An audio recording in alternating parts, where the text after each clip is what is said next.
نحمده ونصلي ونسلم على رسوله الكريم أما بعد فأعوذ بالله من الشيطان الرجيم بسم الله الرحمن الرحيم والعصر إن الإنسان لفي خسر إلا الذين آمنوا وعملوا الصالحات وتواصوا بالحق وتواصوا بالصبر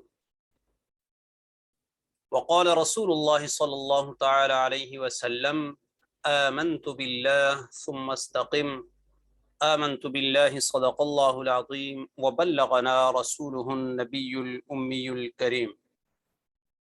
میرے انتہائی واجب الاحترام معزز و محترم گرامی قدر سامعین کرام، آج ایمان پر بات ہوگی۔ ایمان ماننے کو کہتے ہیں، تصدیق کو کہتے ہیں، اقرار باللسان اور تصدیق بالقلب، زبان سے اقرار کرنا اور دل سے اس کی تصدیق کرنا، یہ ہے ایمان۔ زبان سے اقرار کرنا اور دل سے انکار کرنا، یہ ہے نفاق، منافقت۔ زبان سے بھی انکار اور دل سے بھی انکار، یہ ہے کفر۔ تو آج ایمان پر بات ہوگی۔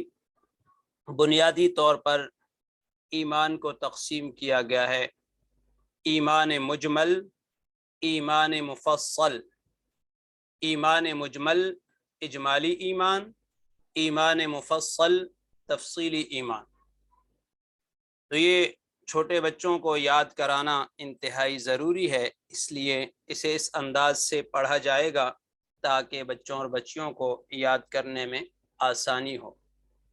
ایمان مجمل، آمنت باللہ کما ہوا بأسمائه وصفاته وقبلت جميع أحكامه إقرار باللسان وتصديق بالقلب۔ ایمان مفصل، آمنت بالله وملائكته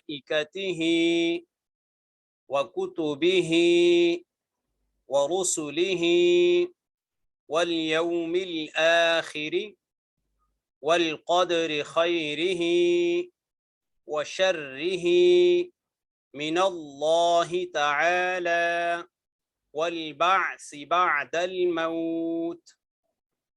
ایمان مجمل میں اللہ تعالیٰ پر ایمان، اللہ تعالیٰ کی اسماء اور صفات پر، اللہ تعالیٰ کے ناموں پر، اللہ تعالیٰ کی صفات پر ایمان لانا، اللہ تعالیٰ کے تمام احکام کو قبول کرنا، زبان سے اقرار اور دل سے اس کی تصدیق کرنے کا بیان ہے۔ اور ایمان مفصل میں اللہ تعالیٰ پر ایمان، اس کے فرشتوں پر ایمان، اس کی کتابوں پر ایمان، اس کے رسولوں پر ایمان، قیامت کے دن پر ایمان، اچھی اور بری تقدیر، سب کچھ من جانب اللہ، اللہ تعالیٰ کی طرف سے ہے۔ والبعث بعد الموت، اور موت کے بعد اٹھائے جانے پر ایمان، یہ ایمان مفصل میں بیان کیا گیا ہے۔ اللہ تعالیٰ ہمیں صحیح معنوں میں مومن بنائے اور ایمان سیکھنے کی توفیق عطا فرمائے۔ وما علینا الا البلاغ المبین۔